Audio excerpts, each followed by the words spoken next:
Daha ne kadar öleceğiz?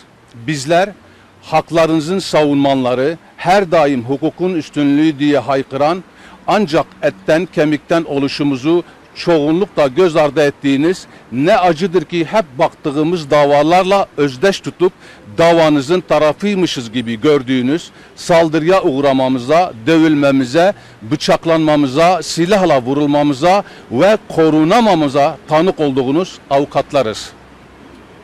Bugün de hasım bellendik. Bugün de yaşam hakkımız elimizden alındı. Biz bugün Gebze'de öldürüldük. İcra memurlarıyla birlikte Kocaeli'nin Gebze ilçesinde bir hacize giden İstanbul Barosu üyesi meslektaşımız Avukat Ersin Arslan, ev sahibinin silahlı saldırısına maruz kaldı. Borçlu Y.Y. kendisini öldürmek kastıyla doğrudan göğsüne ateş etti. Meslektaşımız kaldırıldı, hastanede maalesef hayatını kaybetti.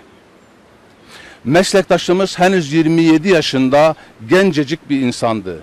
Görevi gereği gittiği haciz mahallinde katledildi. Acımız ve isyanımız tarifsiz büyüklüktedir. Artık yeter.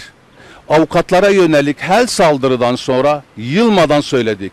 Avukat yargı mekanizmasının sayacağıdır. Hakim ve savcı nasıl korunuyorsa avukat da öyle korunmalıdır dedik.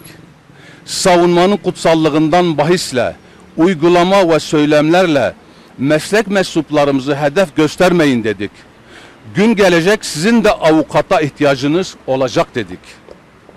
Dinletemedik, hakarete uğradık, dövüldük, bıçaklandık, öldürüldük. Daha ne kadar öldürüleceğiz? Gebze'de hayatını kaybeden genç meslektaşımız Avukat Ersin Arslan'a Allah'tan rahmet, ailesine sabır ve dayanma gücü, üyesi olduğu İstanbul Barosu Başkanlığı nezdinde tüm meslektaşlarımıza başsağlığı diliyor. Gözaltına alınan saldırganın en ağır cezaya çarptırılması için yargılama aşamasında davaya müdahale talebinde bulunacağımızı bu vesileyle kamuoyuna duyuruyoruz. Teşekkür ediyoruz arkadaşlar. Savunmaya dokunma, savunmaya dokunma, savunmaya dokunma, savunmaya dokunma.